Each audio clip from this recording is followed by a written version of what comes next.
नमस्कार. मी मंजिरी मकरंद लिंगनूरकर, अध्यापिका, समर्थ विद्यामंदिर, कोल्हापूर.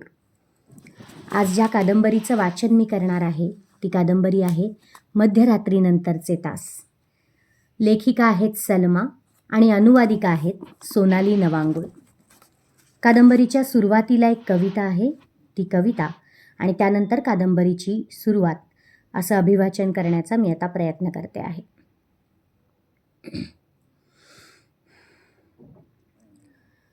या रात्री मुलांना जन्म दिल्यानंतरच्या परिचित नागवेपणातून तू शोधत राहतोस असंतुष्टपणे माझं कधी काळचं न डागाळलेलं सौंदर्य.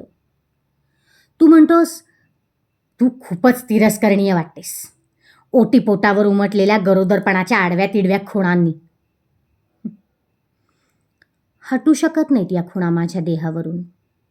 आणि तू म्हणत राहतोस आज, उद्या आणि कायम तू खूपच. खरंय, तुझा देह माझ्यासारखा नाही. तो स्वतःला उघड करू शकतो, तो स्वतःला हवा तसा व्यक्त होतो. कदाचित यापूर्वीही जन्म घेतला असेल तुझ्या मुलांनी अनेक ठिकाणी, अनेकांच्या कुशीत, आणि तरीही तुला अभिमान असेल त्यांच्या जन्माच्या कोणत्याच खुणा नाहीत तुझ्या शरीरावर. मी काय करावं? माझा नकार असला तरी दुरुस्त करता येत नाहीत या शारीर खुणा. शरीर म्हणजे कागद नव्हे जो कापता येईल आणि पुन्हा हवा तसा चिकटवता येईल, पूर्वीसारखा बनवता येईल. खरंच बेईमान आहे निसर्ग माझ्या बाबतीत तुझ्यापेक्षाही. पण तुझ्यापासूनच सुरू झाला होता माझ्या उतरणीचा प्रवास. खूप विचित्र आणि विलक्षण स्वप्न विपुल पडतात पूर्वरात्रीपेक्षा उत्तर रात्रीत. आता मध्यरात्र आहे. भिंतीवरच्या चित्रात आत्तापर्यंत शांत बसलेला हिंस्र वाघ झेपावेल आता माझ्या डोक्यापाशी आणि टक लावून पाहत राहील डोळे वटारून माझ्याकडं.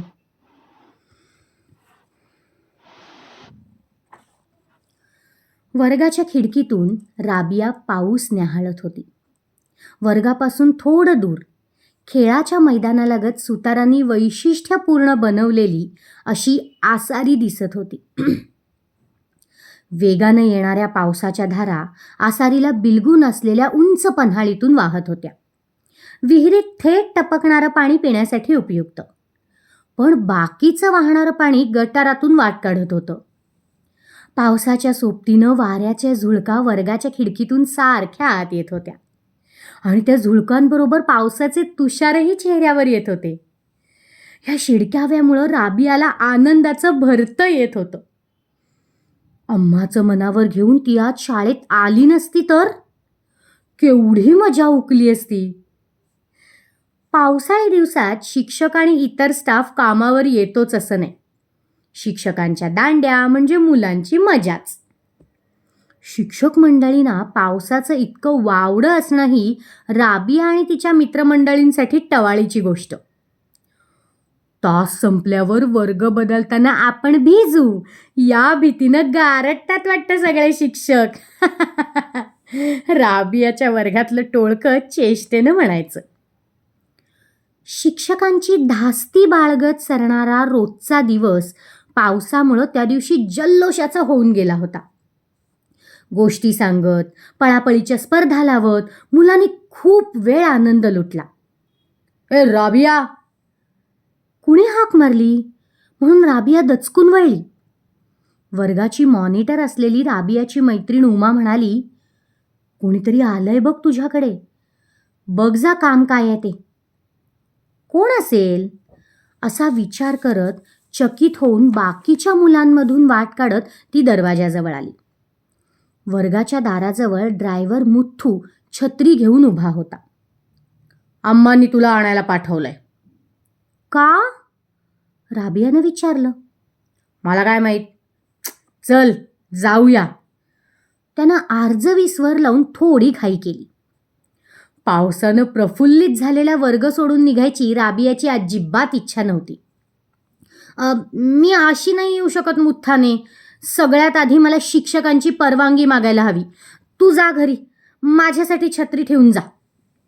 ते काय नाही, तू तडक शिक्षकांकडे जा, परवानगी माग आणि माझ्याबरोबर घरी चल. नाहीतर आम्हा माझ्यावर खूप चिडतील. आटप, चल, त्यांना सांगू आणि जाऊ. तरीही हटवादीपणानं राबिया स्वतःच्या म्हणण्यावर ठाम राहिली.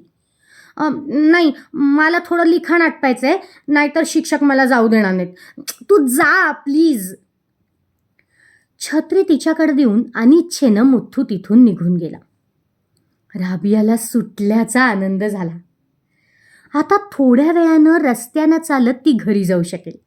सगळ्यांबरोबर चालत, पावसात भिजत, नव्यानं तयार झालेल्या डबक्यांमध्ये पाय बुडवून पाणी उडवत आपल्याला घरी जाता येईल, या एवढ्या विचारानंच तिला तरतरी आली.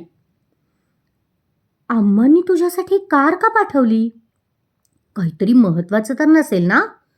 उमानं तिला विचारलं. काही नसेल महत्त्वाचं. येताना पावसात भिजेन म्हणून घरच्यांनी काळजीनं माझ्यासाठी कार पाठवली असणार, इतकंच. द्यायचं म्हणून उत्तर देत राबिया परत बाकावर येऊन बसली. एकतर नेण्यासाठी कार येणं आणि तरीही पर्वा न करता राबियानं ती परत पाठवणं, यामुळं वर्गातल्या सगळ्यांच्या चेहऱ्यावर उमटलेली असूया राबियाला जाणवत होती. तिला मिजास वाटली. डोळ्यांच्या कोपऱ्यातून तिनं रमेश आपल्याकडे पाहतोय का हे पाहिलं. त्याचं लक्ष नव्हतं. तिला उदास वाटलं. पुढच्या बाकावर असलेल्या मदिनानं पुस्ती जोडली. राबिया, तू गेली नाहीस हे चांगलं केलंस. आपण चालत चालत एकत्र घरी जाऊ, मज्जा करू. धन्यवाद.